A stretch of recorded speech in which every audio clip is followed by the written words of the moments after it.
If you're using Bitlocker, you're not nearly as secure as you think. Hey everybody, Nick Espinoza, your chief security fanatic here. Don't forget to subscribe. And today we are talking about Microsoft's backdoor into the encryption that millions and millions and millions of Windows computers are running.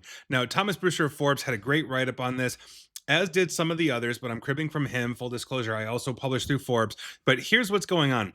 Early last year, if you didn't know, and you probably didn't, the FBI in the United States served Microsoft with a search warrant, asking essentially for Microsoft to provide recovery keys to unlock encrypted data stored on 3 laptops.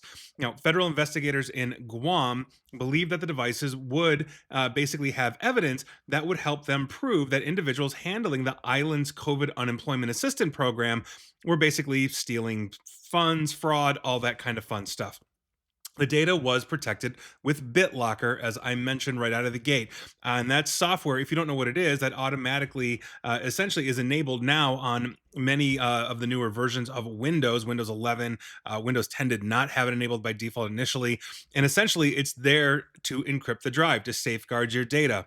If you don't know what encryption is, basically it scrambles it. And if you don't have the unlock code, you basically can't see the data. That's how essentially encryption works. So, it's possible for users to store those keys, those passwords to that encryption on basically a device they own. But Microsoft recommends, and many people do, that you store your BitLocker passwords or your keys essentially on its servers in the Microsoft cloud. You have a Microsoft account, you're storing it there. And so, while that means basically that, if for whatever reason you forget your password, or if you have repeated failed attempts that locks the device, you can get into the cloud to essentially push and unlock as you validating essentially your identity into your own account. But it also essentially makes your keys, meaning unscrambling and unlocking your data, it makes it vulnerable to law enforcement subpoenas and warrants.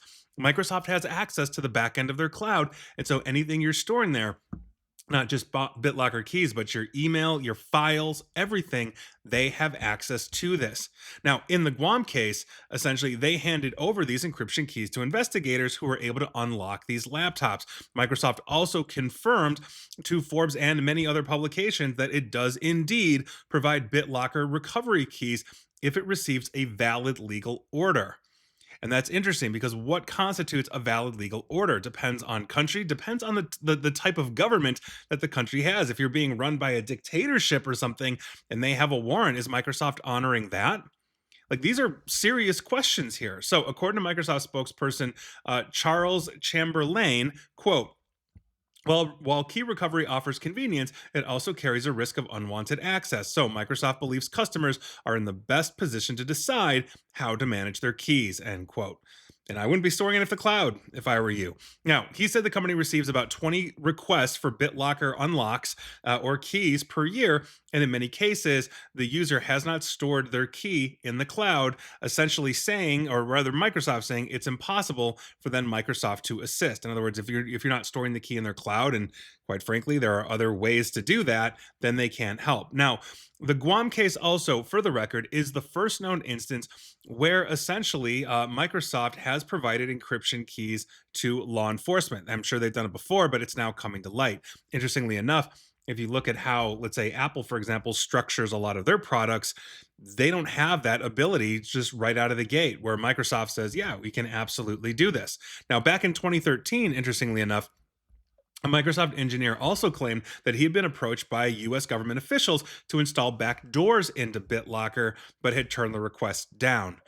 So, great reporting, but this just isn't great in general. And I think it's also important to note for the record that BitLocker has never been the best option for full disk encryption. There are third parties out there that will basically wrap the whole hard drive and encrypt it, and you can get out of Microsoft's ecosystem, so BitLocker is not enabled.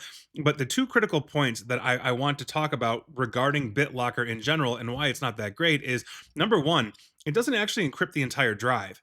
It encrypts your data, but there are elements of the Windows operating system that it simply will not encrypt, which means an attacker could potentially infect you or possibly get in some way. And the second point is There have been multiple damning flaws in the past that have essentially allowed BitLocker encryption to be bypassed in some way, shape, or form. Now, most notably, in 2022, there is a huge BitLocker security vulnerability using the Windows Recovery Environment System to essentially just bypass BitLocker. So, you could access a drive that was encrypted by BitLocker by simply holding the shift key down while selecting restart from the login screen. This method allowed unauthorized local access to the computer's hard drive, even if it was encrypted, and particularly if the attacker could interact with the machine during a Windows update or via specific recovery troubleshooting steps. In other words, these are the kinds of things that we've seen before. There was one in the past where I think if you held it down for something like 37 seconds or something like that, it would automatically bypass the encryption. So the point is, if one guy's claiming they're not putting in backdoors, maybe another engineer is. I don't know. But there are definitely better options here. The other side of this is the compliance side. A lot of companies and organizations use Microsoft BitLocker for encryption to adhere to some kind of government compliance. But that means that only authorized personnel should be able to gain access to things like encryption keys. But if you are storing your keys in the cloud, it's not just you or your company's administrators or your organization's administrators, it's you, your administrators, and Microsoft and their engineers. So I think this is a huge problem, and especially in an age where we are pretty much at a very low trust standard right now, right? We're at a very low trust point in society of, basically people versus the government, et cetera, et cetera. If they are essentially asking or requesting or getting court orders or some kind of legal order for Microsoft to do this, and Microsoft is complying, well, that really does then just thwart the ability for Microsoft to claim that they can be private. Apple, very famously in 2016, I believe, 2015, 2016, with the San Bernardino shooter, the FBI said, "We want you to break your own encryption and figure out a backdoor." And Apple said, "Nope, go pound sand." So essentially, the FBI had to figure it out themselves, paying an attacker a lot of money to be able to figure that one out. So that's what I want to see. That I'm not a big Apple fan, but I give them all the respect in the world for that. Privacy should be private. We should not be making systems, let alone laws, to basically cater to the lowest common denominator. Most of us are not criminals. We're not going to defraud the COVID-19 program from Guam, et cetera, et cetera. And our privacy should be sacrosanct. And I think that is something that quite frankly, we are missing these days. And when all governments around the world are asking for things like backdoors, and we've seen it not just in the United States, out of the UK and other major countries that have basically said, the politicians have basically said, we want this, include the last one being India. This is a real big issue. So we're going to see what happens here, but it's not good. It's not a good look for Microsoft, and quite frankly, in the era of political low trust, it's not good for anybody. And I don't care what you believe politically. And please like, share, follow me here on Facebook and Twitter at Nick AESP. And please feel free to subscribe to me at YouTube as well. And as always, stay safe, stay online, and please, please, please attempt to stay private, which apparently is something you really can't do if you're using BitLocker and Microsoft's cloud together. Take care.